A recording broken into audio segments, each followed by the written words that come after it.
Hello, my friends, and welcome to the Viewing and Reviewing podcast with your host, me, of course. Today is a very special day because I've just come off his episode for an Oasis special. He is the producer and many other roles for the film Confession. He was the casting director for Kiss, and he is, of course, the one and only host of the Chat and That podcast. It is, of course, the one, the only, Matt Kirby. Woo! Thanks, Tom. Welcome back. I haven't seen you for ages. I know. It's been weird. It's brilliant, Yeah, isn't it? I haven't seen you in bloody hell, Oh. like 3 years, maybe? Yeah. No, it's nice to be back, Tom. Good. Very I'm glad. nice. I'm Thanks. glad you're back. No, it's nice. It's weird. Yeah. It's weird. It's weird being on this side of the sofa. Yeah. I'm Feels used to seeing good, though, this. doesn't it? Yeah. Yeah. Yeah. It's weird. It's again, but anyway, but I'm glad, really happy to be back No, on I'm this glad you're back. amazing show. Taking the opportunity to be here. Thank you. No, thank you. Thank you for letting me stay. Right. Let's jump straight into the questions. Absolutely. Looking forward to it. First of all, what initially got you into film? Wow, I thought you said it was all about like watching films, but It is, but I just want to know. okay. So what initially got you? What got me into film? Okay, I have to say that when I was growing up, for the people out there, my parents, before I was born, during I was born, were both documentary makers. Nice. Both worked at the BBC. My mum had to retire from the BBC because Alec and I were born. Obviously, you know, kids ruin your careers. So both documentary makers, and I grew up with a lot of like watching documentaries, understanding documentaries. I think I do like I do and I don't hate making documentaries. When I did it for this course and when I was at college, documentaries are a pain to make. And there was one documentary, it's an amazing documentary that I'm really proud of, but the sound is terrible. And hopefully I'm going to get it fixed. Alex Honey, who made it with me, and Josh Jackson, James Bird. Oh, yeah. Love James. He made it with me. It was about a stalking documentary. I'm so proud of it. But I really want to re-edit it because it's just, the sound is awful. But that was a pain to edit and a pain to. Oh, really? Yeah. So anyway, what made filmmaking is that I watched a shit ton of films. Yep. Shit ton of movies. But what's interesting is I always want to be an actor. Yes, because that's where you started, wasn't it? Yes, I always wanted to be an actor when I was about, 8. Always wanted to act and did everything acting possible. Because this is what we suggested to you, is that when you left third year film production, is to come back and do first year acting. Yeah, well, yeah. But I always wanted to do acting, and then after I left sixth form, I went to a college for a year, and it was so bad in that course that I decided I couldn't do acting anymore, so I quit. Yeah. My brother's really good. He's more of a comedian actor. I'm more of a serious one, but he pursued it. I didn't, and I went straight to media at BCA for 3 years, which is where I live, where I met James Bird. We know James Bird, who's on a primary ed second year here, and then I met him. And we did a lot of films together. The Incession trilogy is probably the most famous one out of BCA. But then I decided to do film. I didn't give acting. I did do a few bit of acting bits then and there. I think it's useful as an actor to know what's it like behind the camera. Yeah. So Carl knows it. Love Kyle. He knows it. Know how it works. So it was good to have a course of 3 years. And then I did film production here. I thought, I love TV. TV is my thing. Yes, because you're a massive fan of SNL. Yeah, huge fan of SNL. Graham Norton, all TV things. Huge fan of Johnny Carson. Nice. TV stuff. So TV is more my thing. And podcasts, I'm not a podcast listener, to be honest. You know? No. Oh. I am a bit. When I'm tidying up my room and I'm doing something, I like to listen to it or watch it. But I never really listened to them when I did this, when I started my own one. But it's more like TV style. That's what I like about it. And I love long interviewing. Is it Tom Schneider? Is it Tom Snyder? Tom Snyder, he did the Tomorrow Show in America, who I'm a huge fan of. He had like long conversations like this. Yeah. So yeah. So, and also that's the good question. What got me into making films in the first place is I had iMovie on my Mac. You had what? iMovie on the Mac. iMovie. Oh, okay. Yeah. And I love making short, little, funny videos for my friends and family. Yeah. So when my mum's birthday came up, my brother and I would make a funny little video for my mum, and our good family friends, our good family friends Lydia, who's a good family friend of ours, she, for her college project, like 15 years ago, she made this terrible music video with her boyfriend, who's now her husband now. Oh wow. And Alec and I found it on YouTube, just by coincidence. And she didn't know how to get it off YouTube, and we found it so funny that we recreated the same music video because they live in the same area. They shot it in the same places. So my brother and I remade it, and then we surprised her at a family barbecue, and we put it on the TV. And just seeing those reactions of people laughing. And in 2017, 2018, 2019, my brother and I made a lot of funny videos, and BCA made me have a chance to make my own stuff. I did a chat show in my own room. Matt talks about. Seen that.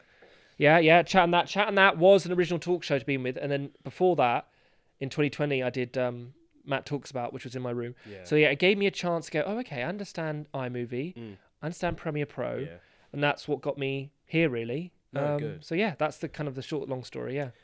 Has there been anyone in maybe your personal life, or even if it's like in the Hollywood life, that has inspired you to do that acting or filmmaking at all? It could be a family member, it could be a friend, or it could be famous actor, whoever. That's a good question. Oh, that's a really good question. For acting, Tom, these are good questions. See, Tom's really good. For acting wise, I think David Tennant, Doctor Who, was the biggest for me. And Rick Mayall, who I'm a huge fan of. Love Rick Mayall. Actor. Yeah. Al Pacino. Nice. I saw Dog Day Afternoon when I was like over COVID, and I just became obsessed with Al Pacino when Amazing. I was. But those are my acting. David Tennant was probably the first one. Yeah. Harrison Ford, of course. Oh, of course. Yes. But for film wise, I think Graham Norton was the start. Yeah. Because everyone loved Graham Norton. He does really, really good interviews. And then I know we had this conversation yesterday, Tom. We're going to surprise you. I love Jimmy Kimmel. Yes. Yeah. But I'm not. I like Jimmy Fallon, but I'm not a fan of his. Sorry to say. I'm a huge fan of Conan. Conan's brilliant. Conan O'Brien. Howard Stern is a huge hero of mine, but he does some silly stuff and some stupid stuff, which is a bit immature and I'm not really a fan of. But his interviewing techniques, I'm a huge, huge fan of. And I used to watch a lot of videos of Jimmy Kimmel, Howard Stern, Conan, Dick Cavett, Tom Schneider, Jay Leno, Johnny Carson, I'm a huge fan of. Larry King, huge fan of Larry King. Barbara Walters is a huge fan of Barbara Walters. Nice. Oprah videos are all banned in the UK for some weird reason. Weird. Yeah, no. Jeremy Paxman, huge Newsnight fan of Jeremy Paxman. Yeah. It's safe to say Hugh Grant as well. Hugh Grant. It's safe to say that you like a lot of talk show hosts. Yeah, but the talk show hosts, Jimmy Fallon, I think is good on SNL. Yeah. He's not made for a chat show style. And I think he can be funny. He can be funny, but he fake laughs. Yeah.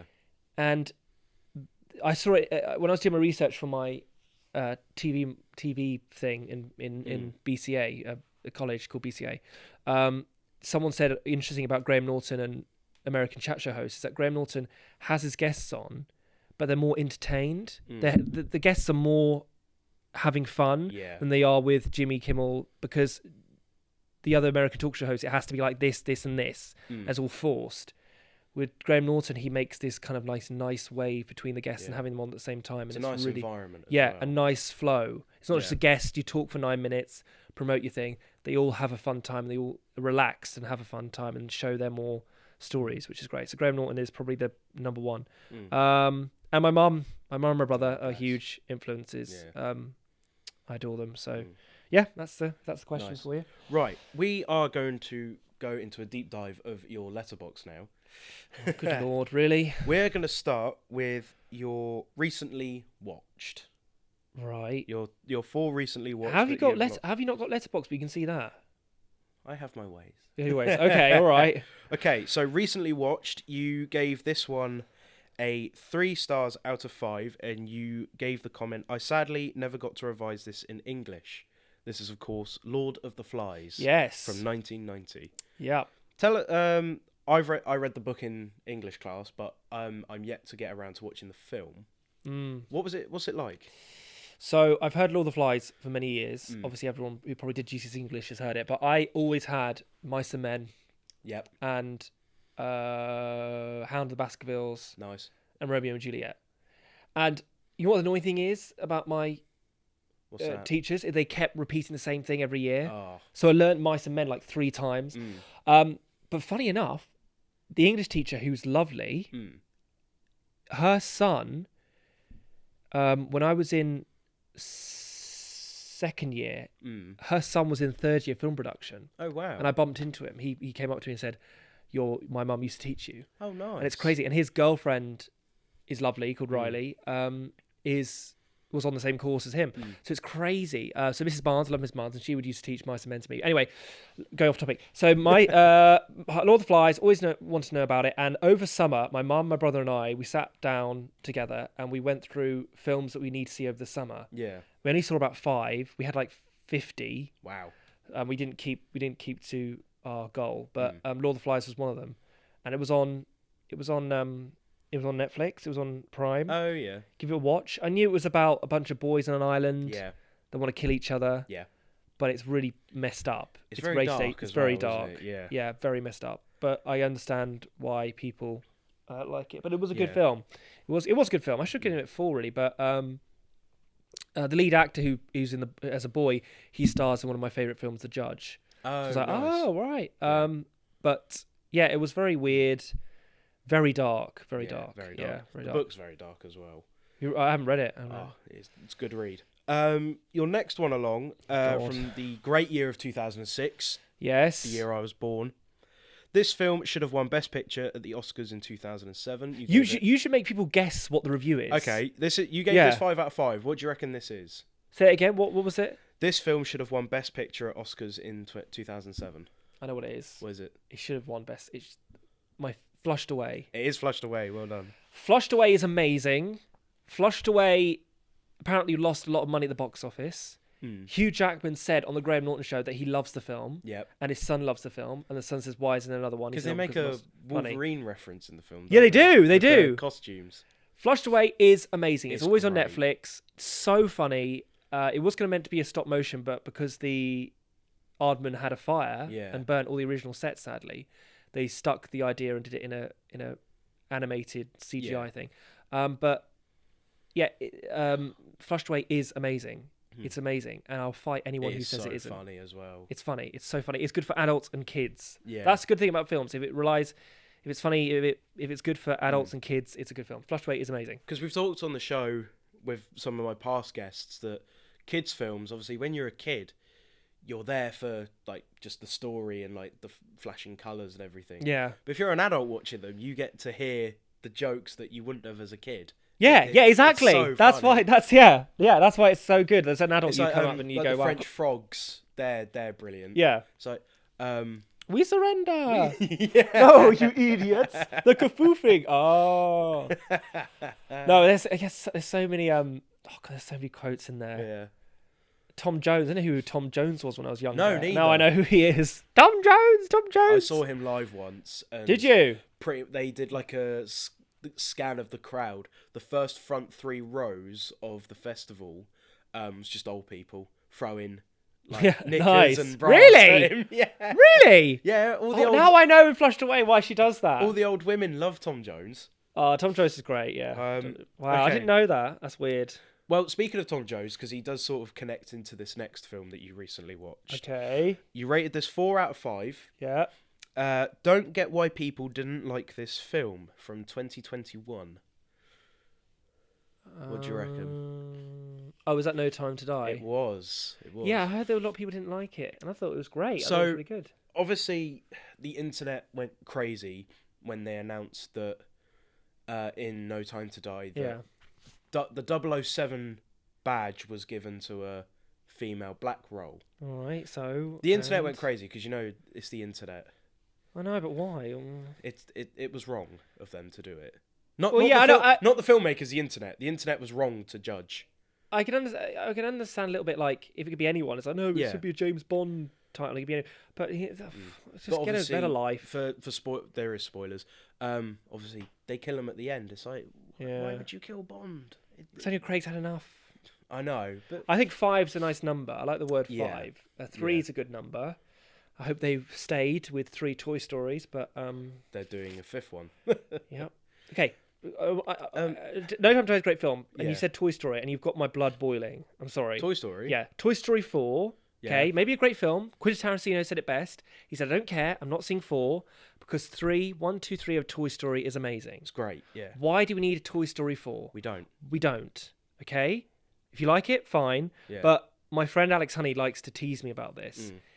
At one time, at his birthday, I got him the box set of Toy Story 4, but with red sticky tape. I taped over all the characters on the box set of Toy Story 4, and I taped Toy Story 4 DVD shut. Nice. And I got rid of the 4 on the box set.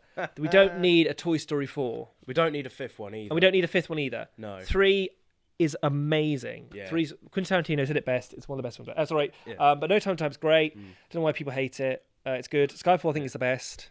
What, of just Daniel Craig or the best James Bond? Daniel Craig. What's the best James Bond? I think Goldfinger. I've only seen like a few. Good pick.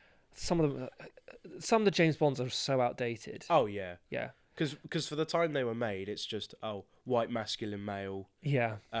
With his white female partner and just sleeping with random different women and saving the world. I've heard a lot of people say about James Bond is that we should cut out the old sexist parts, and Peter Pan is really so racist and sexist. Is it? Yeah. Wow. Like, what we should do is that we should leave it as it is, put a disclaimer on saying this was wrong then, which it is, and this is wrong now. Yeah. But we should learn. If we erase our history, we don't learn from it. So we need to look back and say, God, this was wrong. Yeah.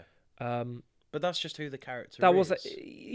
I mean, I'm glad that they officially said that Bond girls are now called Bond women, which is great. But I think we should learn. Like the Roald Dahl books were changed. Yeah. Well, it's an interesting debate that, but we can't really change books in the past. No. But what I'm trying to say is that we should learn from the past and set. Obviously, in No Time to Die, there wasn't any sexism in it, which is great, and that's what we should do. We should learn from our past. Who do you reckon the next James Bond should be? I think it should be either. I think it should be a black man. You reckon? I think Idris Elba would be or the guy from Bridgerton. Yes. I don't know his name, but he would be a great James Bond. Unfortunately, I think it should be British. I think, definitely British, but I think Idris Elba's maybe on that age range where it's past his time. Maybe. Yeah, well, Sean Connery came back and he came back for one. Yeah, he was really old. Never Say Never Again. Which is actually not a canon. No, that was by the studio. They made it just to make him look like an idiot, sort of thing. It was they had the rights to one of the James Bond books, and the studio, who wasn't MGM, bought it. I think it was Universal, and they made their own James Bond spin-off, which is not canon. Anyway. But yeah, your fourth one, which is your most recently watched. Yeah. That we watched together last night. God, are you going to talk about that now? Yeah. You rated this 2.5 out of stars, and you put, well, that was that. This is the Secretary. Secretary, which we watched last night. Yes. If people like art house films, I know a lot of good friends that do, and I hope they're still my friends after I say this. But again, I probably am narrow-minded and quite a boring film person to watch. I probably am, actually, to be honest. But I think art house is quite, depending on what it is quite weird. I mean, Everything Everywhere All at Once is amazing. I think that's an art house film. That's really good. Yeah. But when we were watching The Secretary, it was just so weird. It was maybe because my mum used to show me student films that were art when I was a very young age that scarred me for life. Have I mentioned The Walrus Story? The Walrus Story. No, I don't think I'm so. going off tangents. So my mum said Alec and I were 19, Yeah. which was yesterday. I'm checking. Well, mum signed us up to do like a short film Yeah. for animation, like a voiceover, and it was about a shy walrus that wanted to come out and be, brave and stuff. Right. Come out of the shell, and we had a clip of the walrus on stage being really shy, and the director, who I don't remember, said, "Okay, guys, there's a bunch of other of us in a sound booth. You got to say walrus, walrus, walrus at the crowd, walrus." Right. No, actually, we weren't 19. No, I lie. No, I lie. I think 16. Yeah. 16. Yeah, 16. And anyway, 6 months later, classic mum puts the DVD. This happens many times. This has happened many times in different films. Classic mum puts the DVD in the player. We watch Walrus. Good film. Beautiful animation. Stop motion. Beautiful animation. The walrus is on stage, and you can hear us go, "Walrus, walrus, yeah, walrus." All of a sudden, the door, it's like a stage. The woman bursts open, quite large woman, naked, runs up on stage and starts like hugging and having sex with the walrus. Great. And it's just like, what the hell? And the secretary was kind of like that. It was like, what the hell? It's just so weird. It was a good watch. It was a good watch, and it was good that we watched it with you and Kels, which was fun. Yeah, that was fun. Yeah. Obviously, Kel's forcing us to watch a film again, like she normally does. You watched it with her before? No. But like, obviously, she forced you to come along and with Jacob to see the Minecraft movie, didn't she? I didn't know anything about that. She made David watch this weird Puss in Boots film, which is The Last Wish. No. It was made before even the first Puss in Boots. It's this weird animation Puss in Boots, which is awful. It looks awful. And then she's made me watch, I don't know, countless films. Yeah, The Secretary, if people like it, I've heard a lot of people love The Secretary. And the actor who's in it... Maggie Gyllenhaal. Yeah, I'm a fan of her. James Spader. And James Spader, he played Ultron, yeah. which I thought he was brilliant in. Oh, he was so good. He was so good and menacing. But again, it's good, and also it's original idea, sort of. But I think it was a bit weird based at off a times, book. and yeah. So anyway, but yeah, it was fine. I thought it was a bit weird. Worthy of a 2.5-star rating. Well, I thought I'd give it 2.5 star because it gives people the opinion if I liked it or didn't like it. Ah, okay. So it's in the middle. Nice. Yes, very, very strange film. Right, let's hop over to your favourite films, your top 4. Go on then. Hopefully I've put them on. You've rated all of these 5 out of 5, and Yep. I'll just tell you the comment. Okay. So your first one, I want to do this as a play. Oh, that's Dog Day Afternoon. Dog Day Afternoon, well done. Dog Day Afternoon. With Love Al Pacino. Al Pacino, yeah. So good. My top 4 kind of changes a few times. Okay. Spaceballs and The Judge Yeah, we'll stay talk there about them in a minute. all the time. But Dog Day Afternoon, I saw it over COVID and and obsessed with it. It's like a play. Al Pacino is just amazing in it. It's about a bank robbery, based on a real story. Nice. Bank robbery. Al Pacino tries to get some money for his partner, which I won't spoil the story. Yeah. But it's amazing. It is well acted. How Al Pacino is trying to get out of an impossible situation is amazing, and it's just absolutely incredible. Watch it. It is amazing. It's amazing. Yeah, it should be a play. And I look at it and I think I wish I kind of did that as a play. Yeah. Your next one along, I bloody love this film and I relate to it so much. 2002. That's About a Boy. About a Boy. Yeah. With Hugh Grant. Great actor. And, Great actor. Oh, what's his name? Nicholas Hoult. Nicholas Hoult, that was it. Hugh Grant is very famous, as people don't know, obviously know. Is famous for having rom-com leads. Yes. And that was sort of his thing in the 2000s and the 90s. Yeah. It was that he was the rom-com guy. And he played a lot of the same character. Obviously, Love Actually, 4 Weddings and a Funeral. Yeah, it's just the same. He must get so bored of art. I'm bored of people asking me about it. But I'm a huge Hugh Grant fan, massive Hugh Grant fan. And I love actors who talk about serious issues. Yeah. And Hugh Grant, I grew up with Hugh Grant and watched him on Question Time when I was 11 years old. Nice.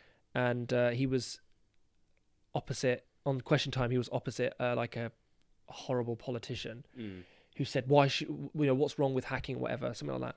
And Hugh Grant just did this beautiful like comeback, and it was about phone hacking in 2011, and he was just so brilliant. And I love it. He campaigns for press being accountable. So anyway, he's just brilliant, and I'm obsessed with him in Paddington 2, which my other favourite film is. Yeah. He's in a series that I love called A Very English Scandal. Oh yeah. Brilliant. He's brilliant. I like the film. Really like this film, but he is amazing in it. The Gentleman.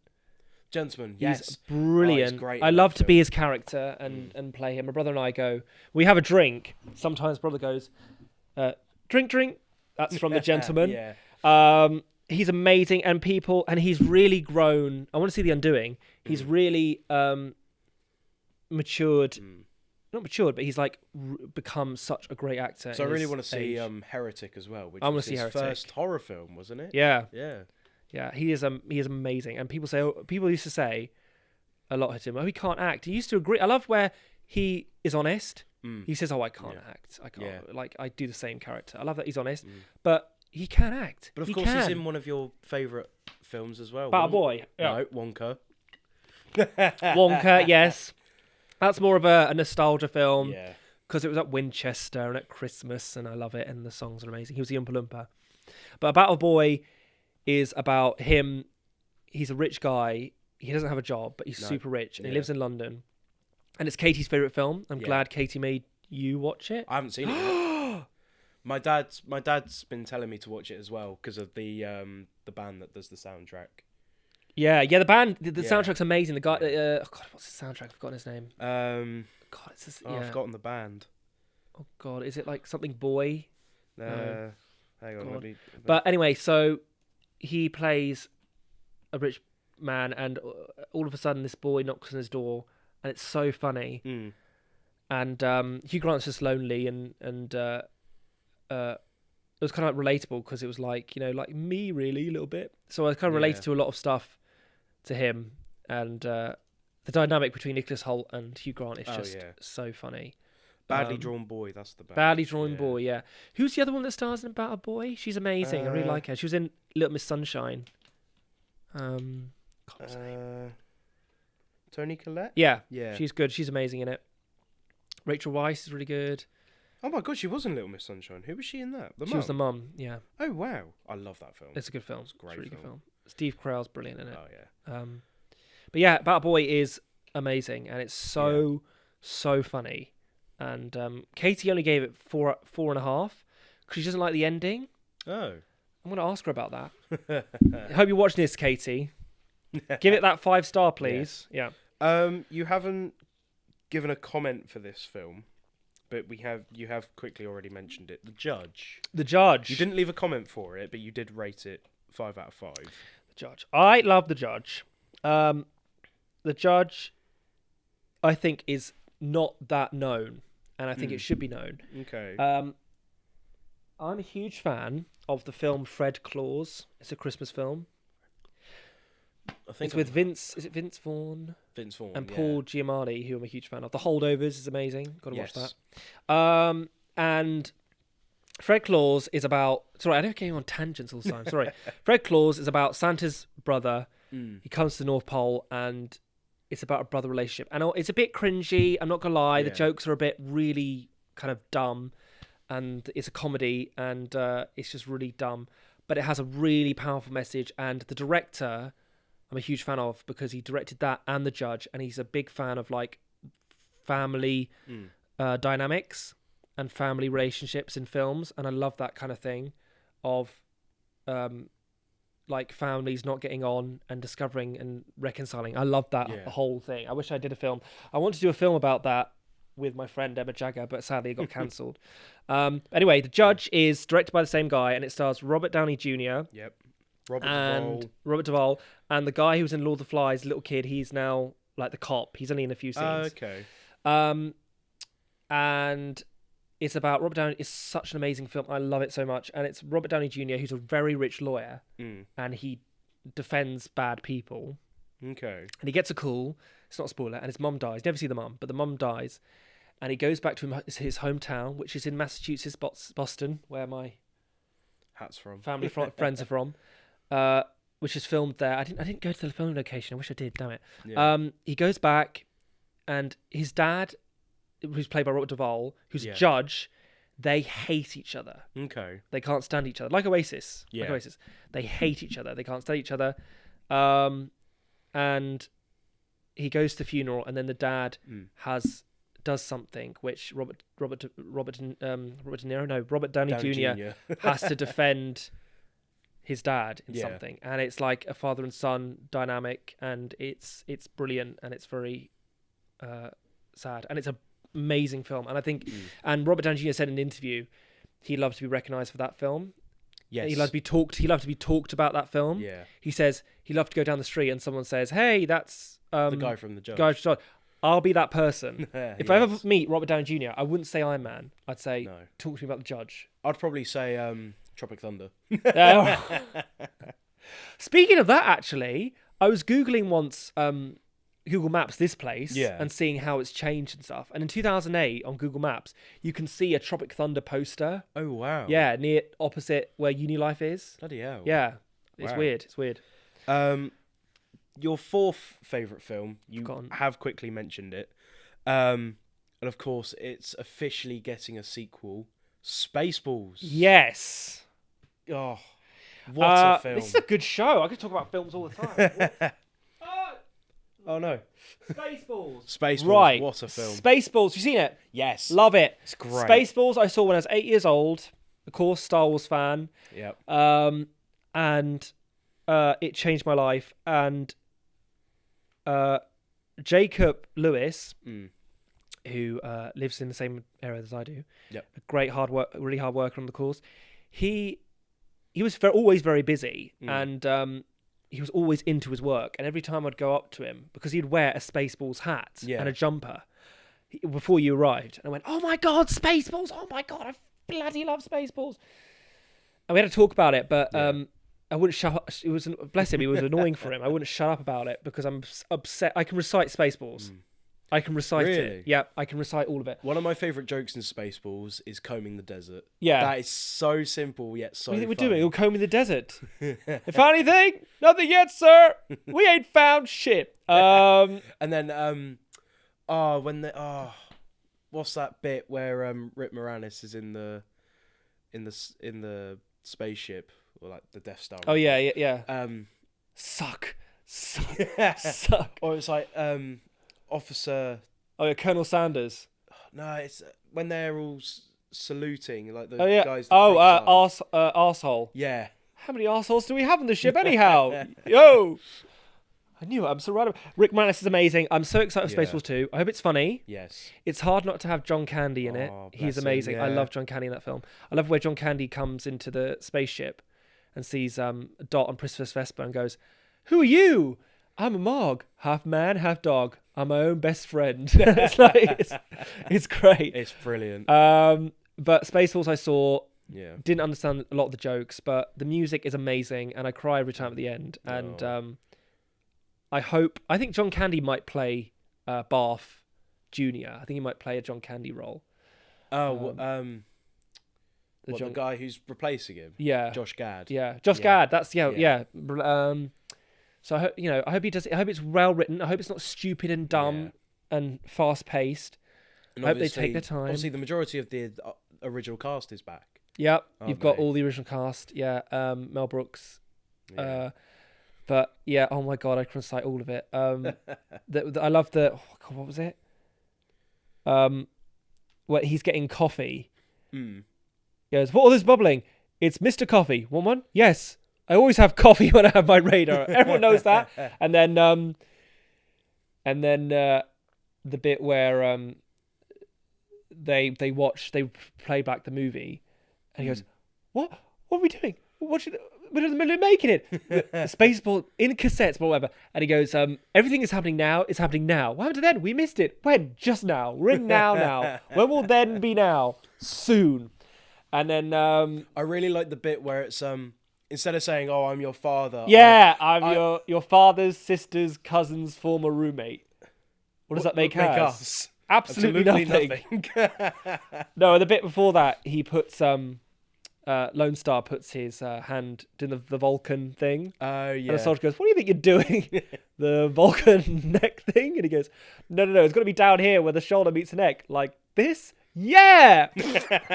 Yeah. It's brilliant. It's yeah. great. It's such a good film. Yeah. I so hope the second one. I hope it's called lives up. Spaceballs 2, The Search for More Money. Yes. And the guy who did the soundtrack, is it John Morris, I think? He does an amazing soundtrack that I've listened to. It's beautiful. Yeah. But Spaceballs, it will always be Yeah. on Letterboxd, always. Oh, yeah. Right. What would you like to go into next? Your top rated or bottom rated? Let's do bottom rated. Let's put Bottom-rated. films that we can't stand. There you I think go. the majority of people have gone bottom rated first. Yeah. Right. Let's. Is have a look. Fantastic Beasts: The Crimes of Grindelwald on there? Okay. So your it's first one. It should get no stars. Well, you've given it 1 star. I have. Fantastic Beasts: The Crimes of Grindelwald 2018. Oh, I that's hate generous. this film. That's all to say. Yeah, I watched it. Almost walked out of the cinema Really? because it was awful. Wow. Awful. What do you think of the first Fantastic Beasts? It was fine. It Yeah? was so bad. At the time it came out, I fell in love with it because I wasn't a big fan of Harry Potter. It's annoying because in the second one they just shoved Hogwarts in it. Yeah. I think any Harry Potter film should just be based in Hogwarts. Yeah. I don't give a shit about anywhere else. But yeah, Fantastic Beasts 2 was terrible. I didn't even see 3. I've seen all 3. I refuse to good. see it because it's just awful. Yeah. I don't know why they're doing the series. Why they're doing the series again? Apparently there was meant to be five films made. for Yeah, it. there was. Yeah. There was. You're right. It was interesting.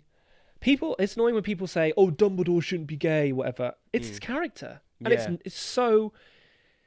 It's so like I'm not. People say, "Oh, it's off-putting." No, it's not. It's. I love the idea of Grindelwald and Dumbledore. But I'm so happy for Mads Mikkelsen's performance, but I just wish Warner Brothers didn't drop Johnny Depp as quick as they did. Johnny Depp wasn't really good in that film, to be honest. I love Johnny Depp. Pirates of the Caribbean, huge fan of Pirates of the Caribbean. Oh yeah, massive. And when 5 came out, my brother and I were 17, and we were just so excited. It was a bit disappointing, but yeah, huge Pirates of the Caribbean fan, huge. Yeah. And Jack Sparrow is one of my acting idols. Johnny Depp as Jack Sparrow is just beyond brilliant. It's so funny. But yeah, any other low reviews? So we normally do 4 of each. Just okay, to keep with 4 the of each. Okay, that's 4. good. Kel sent me a text saying she had a spare ticket to see this film, and I thought I'll see what the hype is about. My God, that was bad. Yeah. What's all the fuss? It feels like the Jack Black movie. Yeah, Of course. 1.5 stars, the Minecraft movie of 2025. we get a lot of letters after this. Which, as of now, a second one has been announced. Yes, which every person who works at a cinema Is going to hate. Which I understand. I love Minecraft. Yeah. I'm not a huge fan, but I love playing the mobile Pocket. one. Yeah, and people say, "Oh, survival's better." I'm like, I never really played survival. Mine was creative mode. I've got love 16 mansions, Nice. all with swimming pools. But I heard that I'm not a TikToker. I live under a rock. I'm basically a 65-year-old man in a XY. I'm not gonna say my age on screen. Young body. And Kelsey's like, "Oh, David Box can't make it. Do you want to come?" I was like, "Yeah, I'll see what the fuss is about." I've had a few people, Akil, talking about it constantly. I'll go and see it. Didn't know anything about it, and then I was with Jacob and Kels, and I was at the end, Kels in the middle, and Jacob. And Jacob said that a kid was talking to his mum about all the Minecraft stuff, which was quite cute. But Chicken Jockey was said. And a bunch of kids said it, and I went, "What? What is going? What?" And Jacob was going, "Oh my God." And then Kel showed me all the memes afterwards of people going crazy and bringing a chicken to the cinema, and which was a bit weird. But yeah, it was just bland. But I actually should give it more stars because it got people to go to the movies. Yes, it did. But a little bit weird because memes now make movies, which I feel is a bit annoying that memes are making movies. If you can make a meme out of a film trailer, it's going to get more people to go. Yeah. Anyone But You is a good film. I enjoyed it, but that was a meme. The trailer became a big meme. So memes maketh movies. Yes. Yeah. Get that on a t-shirt. Yeah, get on a t-shirt. Unfortunately. Yeah. Any other low rated? So your next one we've already talked about, which was Secretary at 2.5 stars. Well, is that my low? Wow, these are low. Wow. That's your third lowest. Your fourth lowest. Winter, spring, summer, or fall. I've never heard of this film before. Please don't. Right, go on. You then. rated this 2.5 stars. Yeah. Why was I not the male lead in this? I could have acted better. Right. Okay. As everyone probably knows, I'm a huge General Ortega fan. Yep. Yeah. On the first episode of this. Oh, is it a General Ortega Yeah. film? Oh, Yeah. okay. Yeah. I saw the trailer. Yeah. And I thought, why not? Let's give it a watch. Watched it, and it's just Oh, bland. no. It was just awful. And the acting is just like. Do you reckon General Ortega's being a bit overused now? Or Yeah, I think she's being overused, Yeah. definitely. And overdressed. Her costumes were a bit strange to me. Because obviously you're a massive fan of hers. She's just I think she's brilliant. I think she's Yeah. a pioneer. I think she's the next, big thing. And obviously since we recorded your episode of the old format, she's obviously done Wednesday season 2. Yeah, I was there watching it. I think it was all right. It was a good season. I'm not a huge Wednesday. Well, I was a Wednesday fan when it came out, but I'm not. People have got to stop buying me Wednesday stuff. I've got too much. It's got to stop. It's a joke. I do like Jen Ortega. I think she's a really good actress, but it's a funny little joke that I have that makes people laugh. But I think she's really, really good, and I'm a huge fan of her as an actress. But Wednesday season 2 was fine. There was a really great episode that I remember watching. I remember watching with my brother. Should I spoil it for you? They swap bodies. Okay. Emma Myers is another great young actress. They swap bodies and it's hilarious. It's so funny. That episode is really great. And it was all right. It was fine. Yeah. Squid Game is another great series that I love. Nice. God, Go on to the next question. Any others? Right. There's one here. There's a low-rated film here, which right. if my mum ever meets you, she will kill you for this. Right, go on. You've just put emojis for this review. 2.5 stars. 1988 Beetlejuice. Why so low? Oh dear. Why is Beetlejuice so low? I watched it because obviously General Ortega's in the second one. Yep. And I watched it before it came. We went to see the second one, but it was just I think it was so outdated. Oh, Sorry. it's brilliant. Is it? Yeah. It's an 80s classic. Yeah, it's a classic. If it's a classic, you know what? It's fine. But it's a bit outdated in my opinion. But I think it's fine. It's good. It's good. Yeah. I've seen worse, and it's not that bad. It's not that bad. I'm a fan of Tim Burton. I think he's really great. Yeah. So and Michael Keaton is amazing. So Oh yeah. and Catherine O'Hara, I'm a huge fan of. Home Alone was in the top 4 for a long time. Really? Love Home Alone. Obsessed. Sort of a Cub Scout camp trip when I was 8, and I fell in love with it. I remember watching Beetlejuice for the first time at my grandmother's house when I was little. I was like, "What?" I thought it was very creepy for my little brain. I was like, "What's going on? I don't understand any of this." Yeah, I think you have to grow up with films to truly love them. I think if Yeah. someone watched Spaceballs, I think they would think it would be a bit outdated. I remember when my mum first showed me Spaceballs. This was probably when I was about 14. Like, because then at that stage, I would understand the humour a bit more. It's just a great memory of me and her sat in the living room chuckling. Oh, It's brilliant. Love that film. the film, my mum, many years ago, my mum said, "Oh, this is one Best Picture. It's a great film." Yeah. And she put on Chariots of Fire. Okay. It's so outdated, so boring. It goes on for 5 hours, and it's just so long. Have you ever told anyone on your podcast the story of you telling your mum about a certain film that won Best Picture? Yeah, I think. Did I mention it on the previous episode? Oh, no, I can't remember. I don't know. So again, there's a film. I think I mentioned it. The film called The Room. The Room. I think I mentioned it. I think I mentioned it on another show. But a film called The Room. Anyone who knows it, Google The Room. It's not with Brie Larson. It's with a guy with black long hair, and it's about a guy who James Franco did a film about it called Disaster Artist, which is also really good. Anyway, The Room is set in 2004. It's about a guy called Tommy Wiseau who weirdly is very rich. Bless him. I think he's got a few problems, but he wants to make his own film with his best friend. and he makes his own film. I think he's from Brazil. He kind of lies about his age and where he's from, and he says he's American, but I don't think he is. Anyway, he makes his film, about 6 million. It's so bad. It's based in a room, and sometimes you go outside or whatever. And the acting is so terrible. Yeah. Google The Room best bits. I like the Tommy bit, in I it. like the bit where he goes to the shop, and she says, "You're my favorite customer." And as he's walking off, "Bye, doggy." Bye, Goody. Bye. Yeah. You're tearing me apart, Lisa. It's amazing. Yeah. It's so what happened was it's so bad. It is bad. Yeah, it's but very bad. There's a lot of James Franco said it best, where he said, "There's so many movies like Fantastic Beasts, Crimes of Grindelwald that we will never see again because it's bad.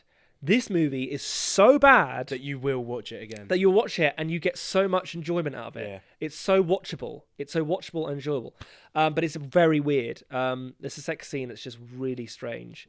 Yes. Yeah.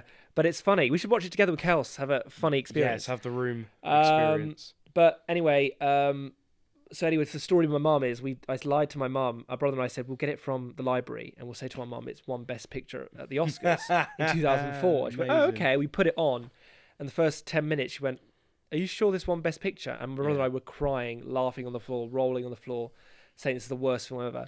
And she said, "Oh, let's watch all of it." She was like, "No, I want to see it to the end." Yeah. And I remember her watching the film like this, just making this face go. Just wouldn't move. Just make that face. And she went, "That's the weirdest thing I've ever seen." Amazing. But she watched it and she weirdly got through it. She didn't get bored of it. Brilliant. And it's a huge cult following. You get to meet Tommy in London once every 6 months. He does a London visit and he shows the film. Tom Bungie, who's lovely. Yeah. He got to meet Tommy and see the film and see his new film, which is terrible, apparently about sharks. But yeah, The Room is brilliant. Yeah. Did I give it 5 stars? I don't know if you rated it on here. I think I did. I might have rated it 5 stars. I can find it. Yes, 5 out of 5. You put, "This movie is so bad that it is the best. I can watch this movie and laugh so hard." Yeah, and it's you have laughs with friends. I've had many laughs with friends with it. That is such a good lineup on your letterbox. You've got Dog Day Afternoon, The Room, and then OJ Made in America. All 5 out of 5. OJ Made in America. When over COVID, I watched the drama series OJ, because I'm a huge fan of Naked Gun films. Yes, and obviously Aeroplane. Huge fan. Leslie Nielsen, I'm a huge fan of. Watched Naked Gun, and when I was watching Naked Gun when I was about 10 or 11, my dad and my mum said, "Oh, that guy there, he killed his wife and got away with it." I went, "Really?" And then when I got older, I knew a bit of it, but when I got older, I watched the series. I became obsessed with the series. Yeah. And then I watched the documentary on Disney, what was that, BBC iPlayer at the time. Became obsessed with it. And I know everything about O.J. Simpson. Yeah. Everything. Because I watched the original Naked Gun the first time this year because of the new one. Oh, yeah. And it wasn't until the credits I realised it was O.J. Simpson. I was like, oh my God, I never recognised him. And then watched the new one, and the joke that they make about O.J. Simpson at the beginning of the film is brilliant. Yeah. So obviously Liam Neeson sees Leslie Nielsen's photo and he's like, "Hello, Pop, I miss you." Yeah. And then it cuts to the black officer seeing a photo of O.J. going, "No." No, exactly. And for everyone at home, he did kill his wife and get away with it. Yes. He did. And his wife's boyfriend, yeah. So he did. But OJ Made in America won Best Documentary at the Oscars. It is an amazing documentary. Yeah. I watched it when I tied my room. I have it like a podcast in the background. I've watched it a billion times. It's amazing. We'll have to watch it while you're here. It's on Disney Plus. It's like 9 hours long. What? In 5 different parts. Bloody hell.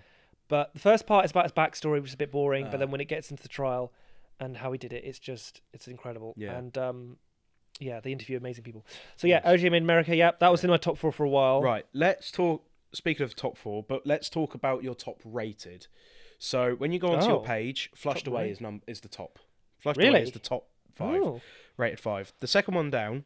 I grew up with this. Love this film. The comedy is so great and the animation is incredible. I remember watching this when it came out. What from 2012? What do you reckon that is? 2012.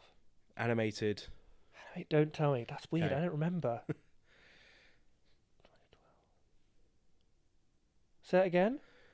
You grew up. No. So you grew up with this film, Right. You loved this film, and you said that the comedy is great and the animation is incredible, and you remember watching it when it first came out. Shit, what was it? Is it a Pixar film? No, it is a stop motion.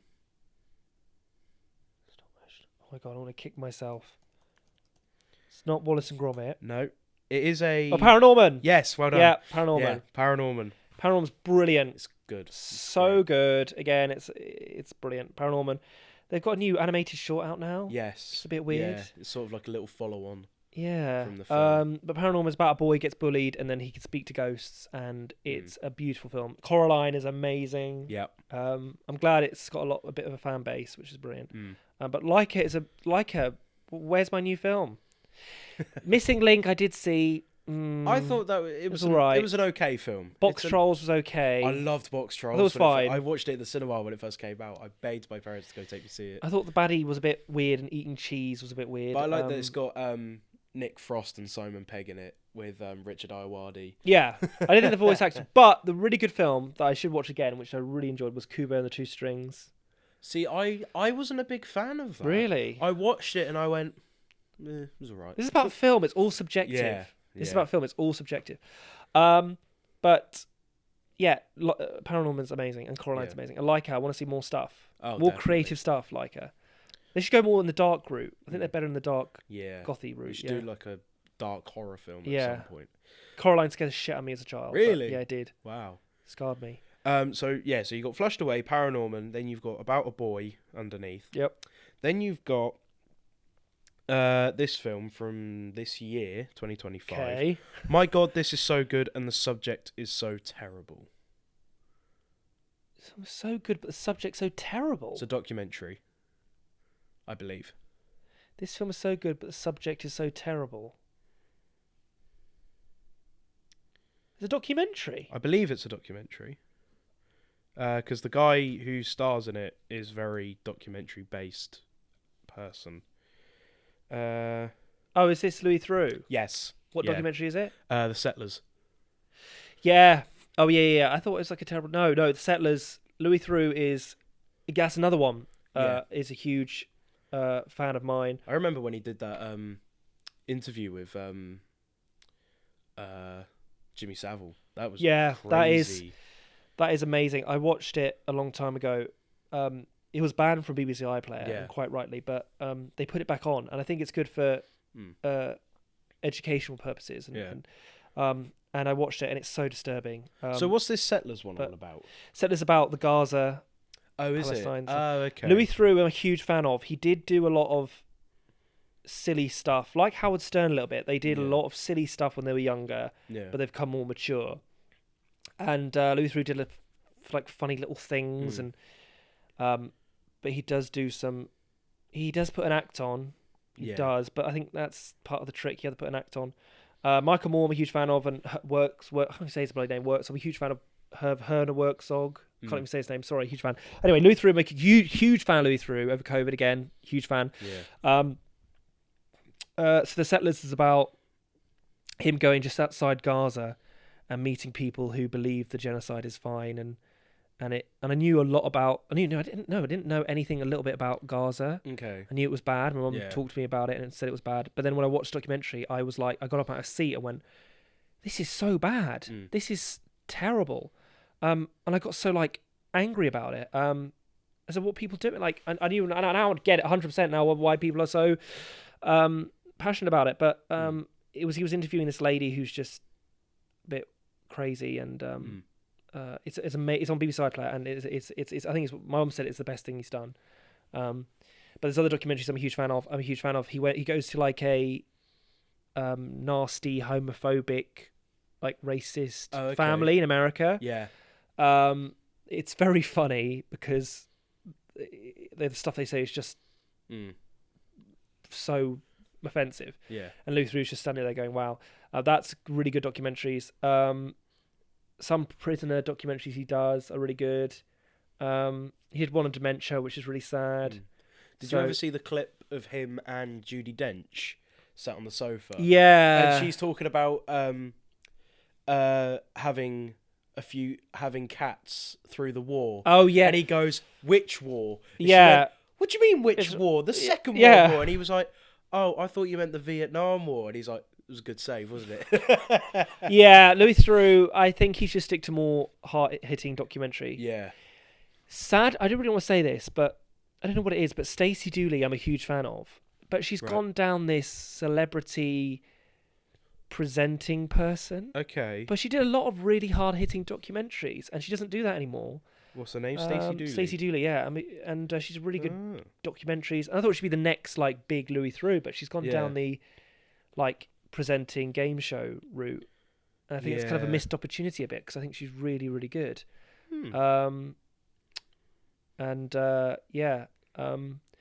Actually, what sparks me something. I was thinking about this a week ago. I was talking to Mum about the industry and stuff, and I was thinking about this. Is on this course, and I was thinking about this, and I think I was watching a podcast about sexism and stuff, and on this course, because I've come back, I've looked back and gone, I've worked with some amazing people like you, Tom. Thank you. But I've worked with some amazing, hardworking young women, which are amazing, and every time I think of a filmmaker, I think either a woman or a man. Both. Because that's what it's shocked amazing. me. Because going to college, I did film studies, and the girls outnumbered the boys, and I was like, "Wow." Yeah. And obviously coming to do film production, there's quite a lot of women here. It's fantastic. It's brilliant. It's brilliant, and I'm like, I'm glad that film is now becoming a more inclusive industry. I hope so. In this course it is. Oh, yeah. But I don't know the industry. I haven't jumped into it yet, but I hope it is. But if any person who watches this believes that women can't do film, they are wrong. They are wrong. Because there's so many, probably more than male people that I know are women. And a lot of them are very good friends. I can't remember. I've got to say a few. Hope Lines, Izzy Jin, Izzy Cross, Izzy Hood, Zoe, Holly, Amy, Kels, Louis, Becca, Katie. Katie, yes. I'm gonna feel bad because I'm forgetting people's names. But yeah, there's so Fiona, yes. Fiona, yes, yeah. It's great. And it's great to have. Yeah, it makes me quite glad and proud in a way that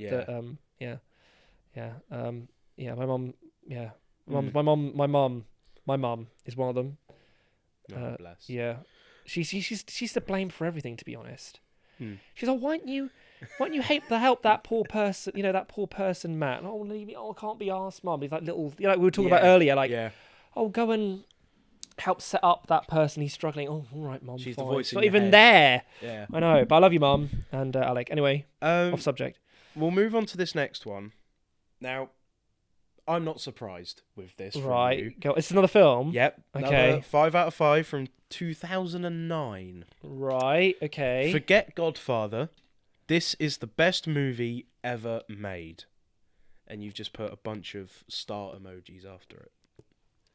What do you reckon? I remember I wrote this. God, what is it? What colour is the poster? It's it's very bright. I will say that. Godfather, this is the best film. Who can I say it stars without giving it away? Yeah, who's like the second, third lead in it? That really gives it away. Okay, just say it. Hannah Montana the movie. Yes. Right. Yes. I'm not ashamed. Hannah Montana is brilliant. Again, you have to grow up with these films, but Hannah Montana the movie is amazing. Again, look, I had an older sister. Okay, I was raised on lots of. I've mentioned this on the previous. Apparently, show. I used to watch Hannah Montana when I was little, but for It's a great show. But for the life of me, I cannot remember ever watching it, so I just deny it every time my parents bring it up. What? Hannah Montana is a beautiful film. The songs are amazing. Yeah, I love it. Brilliant. Obviously, Love it. Miley Cyrus, Billy Ray Cyrus, and Emily Osment. Yeah, brilliant. Love it. Why do you love it so much? It's just brilliant. Sorry, I'm just getting a text now. Oh, In the middle of the show? yeah. Yeah. Yeah. No, I'm brilliant. I love it. Sorry. So rude. professional with it. Sorry. This is the thing about being on podcasts is that afterwards you get texts from Matt, where have you been? I was like, oh shit, sorry. Yeah, Hannah Montana movie, great. Next one. All you did for this was April Fool. Oh, this is 5 out of 5. Snow White. Snow White 2025. Yeah. Yeah, I haven't watched Gal it. Gadot. I haven't watched it. Very I've controversial film. heard Even it's bad. before it came out.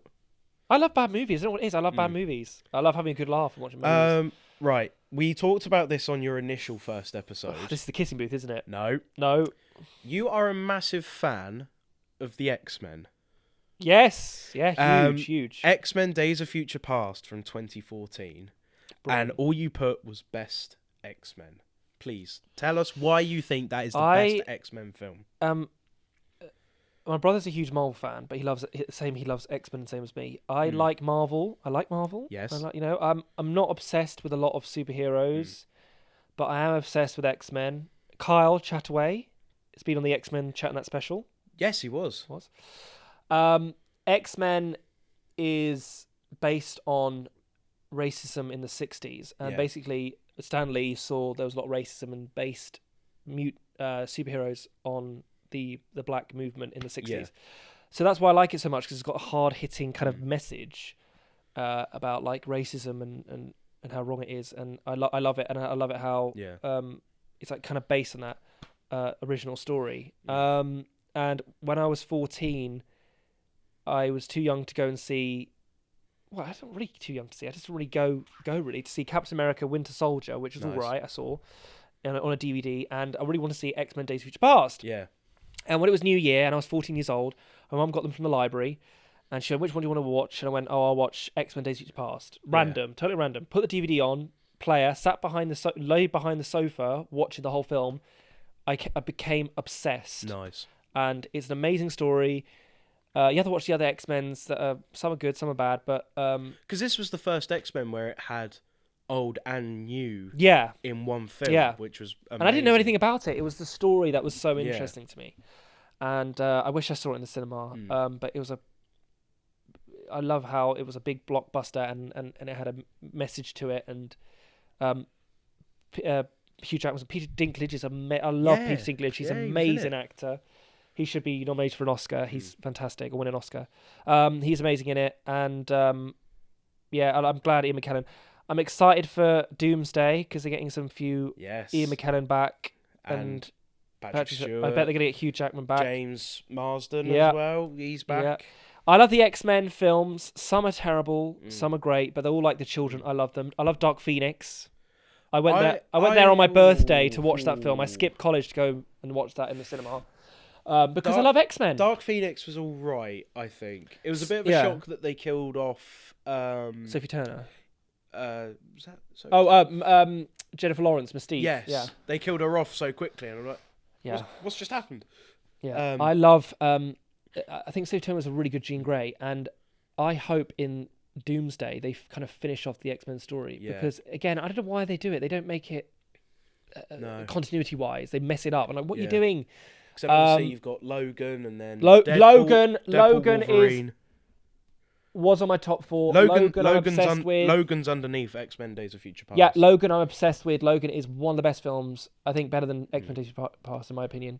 I'm not a fan of Hugh Jackman coming back to Deadpool and Wolverine. I am. Yeah. Huge fan. I think Deb Hope's told me, I agree with Hope what she said about Deadpool and Wolverine, is that was a bit hyped up too much. Yeah.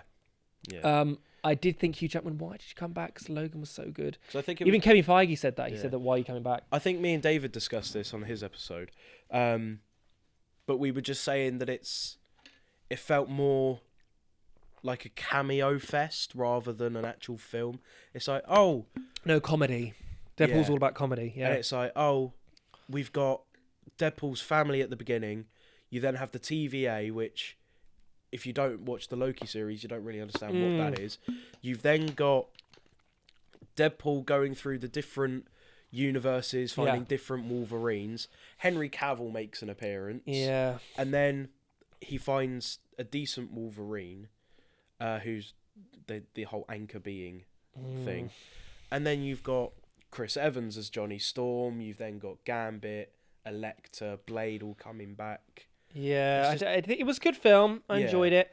I did buy a lot of merch. But yeah, and it is part of the X-Men universe, sort of. Yeah. And I'm glad that they kind of had to acknowledge, and they did a nice little montage at the end, which was nice. Yes, that was brilliant. Yeah. But yeah, X-Men I love all of them, even Last Stand and X-Men Origins. But I'm ashamed they cancelled a lot. They were going to do... There's like a different cut of X-Men Dark Phoenix. They reshot the ending. There's a missing ending that's like stored away somewhere, which I want to see. And they cancelled... Like, there was going to be a Gambit film and a Beast film. And they all cancelled those, and that's a shame. Anyway, moving on. Right, we will talk about your last top 5. Okay, good. Well, top rated. So before we move on to the... Well, before you read the 4.5 star... which was Saturday night. Yeah. The 5-star above it from 2019. I have seen this film 100 times and I love this film. Fantastic, so powerful and very well acted. 2019? Yeah. I've never watched this. How many stars did I give it? 5. It's the final 5 out of 5. 2019. God, I don't remember. Go on, tell me. Bombshell. Yes. Bombshell is incredible. I think, again, it was in my top 4 for a long time. Again, my top 4 keeps changing. Bombshell is amazing. Again, I've said this on the first show. I love hard-hitting journalism films. Yeah. And hard-hitting, like, messaging films. And Bombshell is... You've got to watch Bombshell. Okay. My mum got the poster from somewhere when I was, like, 19. And I was like, what is this? And I put it in the corner. And then when I watched Bombshell 2 years later, I was like, wow, I've got my favourite movie poster in my room. But Bombshell is amazing. It's about Fox News, which is a bad organisation. And it's about sexism where the big leader, it's based on a true story, harasses his women. And it's awful. But the actors, Charlize Theron, is that her name? Possibly. Okay, name Charlize Theron, Nicole Kidman and Margot Robbie star in it. Kate McKinnon. John Lithgow, I'm a huge fan of. He plays the horrible boss. Yes. Yeah. And it's about the Murdochs controlling the news, and it's amazing. It is amazing film, and hard hitting, and how it says about our society now. Again, if I list off Spotlight, Post, All the President's Men. Yeah. You got to watch those films. Love those films. Right. We've got some of your top rated out of the way. Let's do some mid films. Okay. Before we close out. Okay. There was one I was quite surprised about. Where's it gone?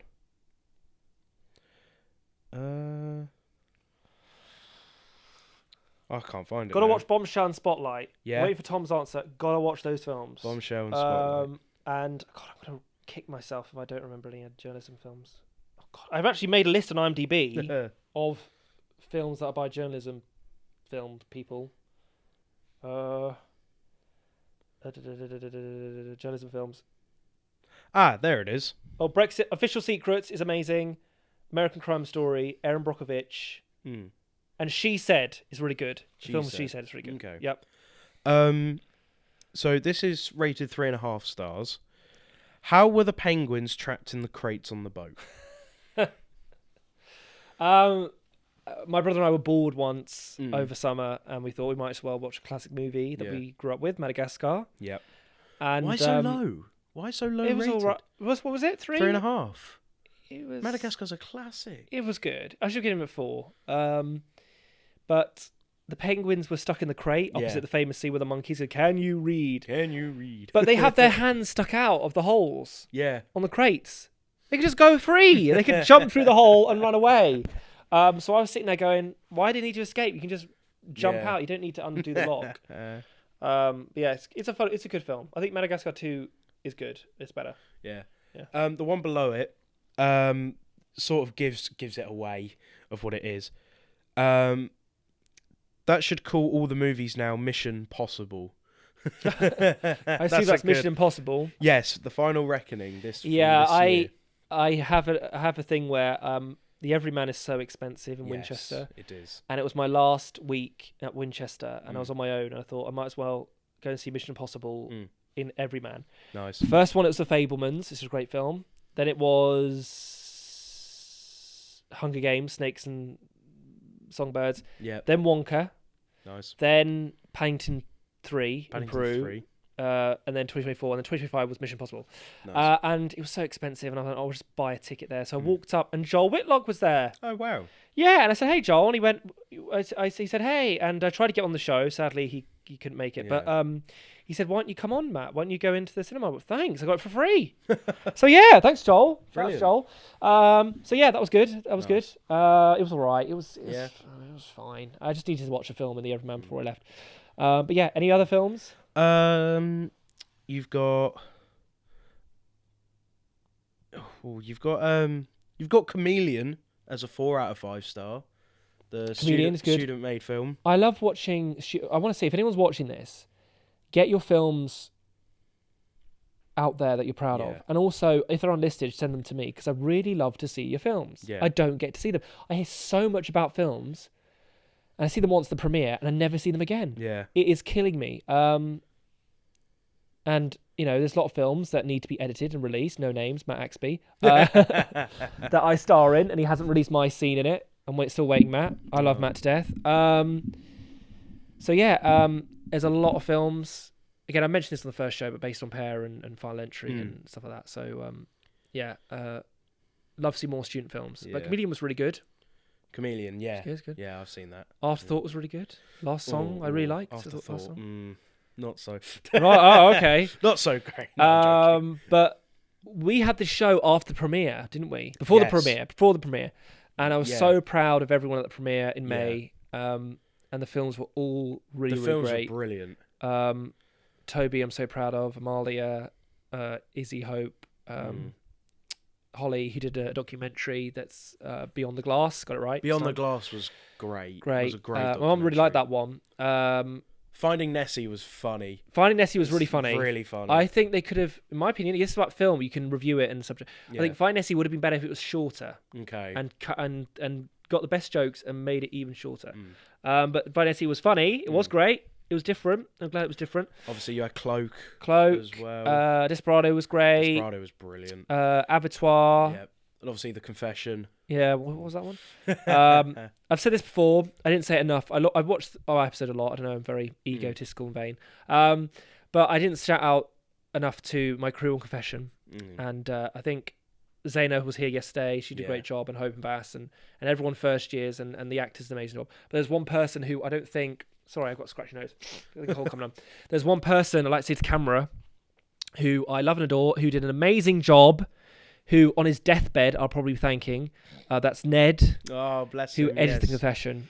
And he is lovely. His girlfriend's lovely Grace, who I tried to get on the show, but she couldn't make it. But Ned is amazing, and I will be forever grateful to Ned. And he is an amazing person. And I can't wait to see him at graduation next week. Yes, graduation is next week. Yes, which I'm excited for. Yes. So, I'm very excited to see everyone. And my Pookie, Dan, Becca, Tamo, Vass, Cobby, a lot of people. I'm going to have to write you a list of credits to put up here. Like people. Sorry, we'll be here for hours. Anyway, moving on. Let's talk about one more film before we close out. Okay. 2014. Sorry, but the sequel is best. I've had to say the sequel because if I say the film title, it'll give it away. The sequel is best. The sequel is best. Is the best. Sorry, I've got such a scratchy nose. You have to cut this out. Cut this out. Say it again. The sequel is the best. Sorry, but the sequel is the best. And you only rated this 3 stars. It's 2014. Yeah. I give up. Paddington. Yeah. Paddington 2 is the greater Paddington. Paddington 2 is amazing, and that's because of Hugh Grant. Paddington 2's all right. Paddington 3's I haven't seen Paddington 3, but I've not heard great things about it. It's nice to have it Paddington at Christmas. I like having a new film at Christmas. But Paddington 2 is just amazing. It's like the Shrek 2. Shrek 2 is just amazing. Shrek 2 is great. So there's a rare formula of best sequels like Yeah. Terminator 2 and it has to be done very, very minutely. Yeah. How to Train Your Dragon 2 is another one. But Paddington 2 is just great. Love it. Obsessed with it. Love it. Is that it? Yeah, I think that's pretty much it. Unless you want me to find one more film. Inside Out 2 is a great one. Yeah. You gave The Phantom Menace 3 stars. People say The Phantom Menace is bad, and I understand. I like The Phantom Menace. I love The Phantom Menace. I grew up with Phantom Menace. It was the first Star Wars I ever saw because I didn't understand the originals when I was little. I said this before, like, would you want someone to write the Bible of Star Wars or God to write the Star Wars the Star Wars Bible? I want George Lucas's original 789 to be released, either as a Clone Wars animation. I think that'd be quite cool because you can't get Carrie Fisher back, sadly. But it'd be cool to see an animated version of the original vision of George Lucas. I think that would be quite cool because we've seen a lot of Disney stuff. It's a shame. I want to see if Jar Jar Binks comes back. Yes. But Phantom Menace and Attack of the Clones and Revenge of the Sith, I'd rather see more than the sequels because they're original ideas. Yeah. And George Lucas wanted to keep it original and different, and it's his vision. And he said in a funny interview, he said, if I want to paint my house green, I can paint my house green. But I get why people hate it because it was quite boring at the time. And but it is, I think it is a masterpiece, and I'm very fond of it. It's a classic. There's a quick film here. And Indiana Jones as well. Love Indiana Jones. And Indiana Jones 4 is amazing. Yeah. Just saying, I don't know why people hate it. Let's go back. Right, let's quickly go back to your acting sort of role. Okay. So my friend... Oh, dear. We'll quickly end on this one because it ties in with your acting a bit. Oh, shit. You alright? I let you in. Hang on. Someone's outside. What? Can I be back? Yeah. They're outside. Cut that out. Right. Yes. Since I was 4 years old, my dream role was to play Bert. Mary Poppins. Mary Poppins, 5 out of 5. Mary Poppins. I'm obsessed with Mary Poppins. Yeah. Love Mary Poppins. If I said to my acting society people who are in the acting world here at Winchester, sorry if they cut out, I just ran to get my the daughter of my friend Matt Warlow. They're lovely. They're coming on the show next. Yep. But if they're doing Mary Poppins as the acting society show, and I'm not Bert this year, I'm going to lose my shit because they did Legally Blonde. I wasn't in it, but they did Legally Blonde and other stuff, and I am born to play Bert. Nice. So nice. That's my dream role. But is that it? Is that the last one? Yes. So obviously before the show, I normally ask people what their choice of song is to close the episode out. Cool. I like this idea. This episode, because we've just recorded an Oasis special for your podcast, you have chosen Half the World Away by Oasis, so that will be playing at the end of the episode. Great song. Matt, I'd love to say thank you so much for appearing again. Well, thanks. On the podcast. I'd love to do this forever, yeah. I'd love for you to stay here forever and just be back on campus. The MMC is nothing without you. Oh, stop it. Obviously. It's nothing without Matt Warlow. No, it's something about the thing about if people are watching this who are first years, second years, and third years, whatever. The most important thing, I'll end this quickly because my friends wait outside. Is that you've got to get to know one another, definitely, and to not spread toxic, bitchy gossip, and to be nice and to work hard, and try your best, and to get to know each other. Don't hide away in your room. Oh, definitely. Get out, try and be nice and understanding and whatever. Be like Tom.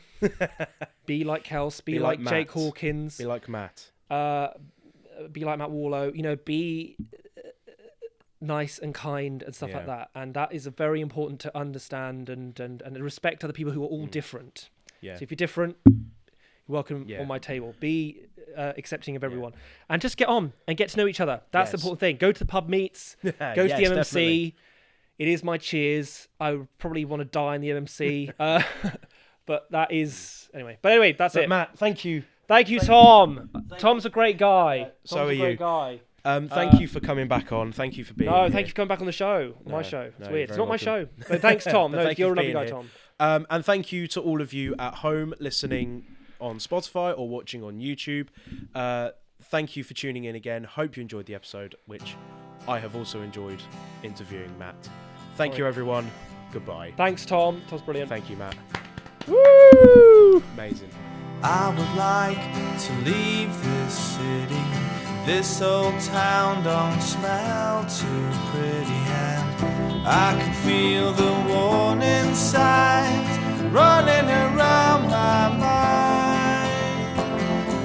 And when I leave this island, I book myself into a soul asylum, 'cause I can feel the warning signs running around my mind. So here I go, I'm still scratching around in the same old hole. My body feels young, but my mind is very old. So what do you say? You can't give me the dreams that are mine anyway. Half the world away, half the world away, half the world away. I've been lost, I've been found, but I don't feel bound.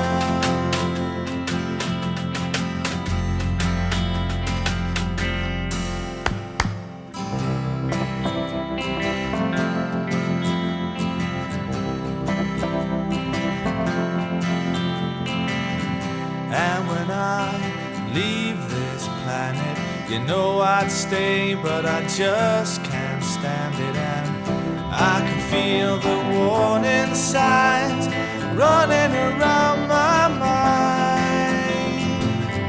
And if I could leave this spirit, I'll find me a hole and I'll live in it. And I can feel the warning signs running around my mind.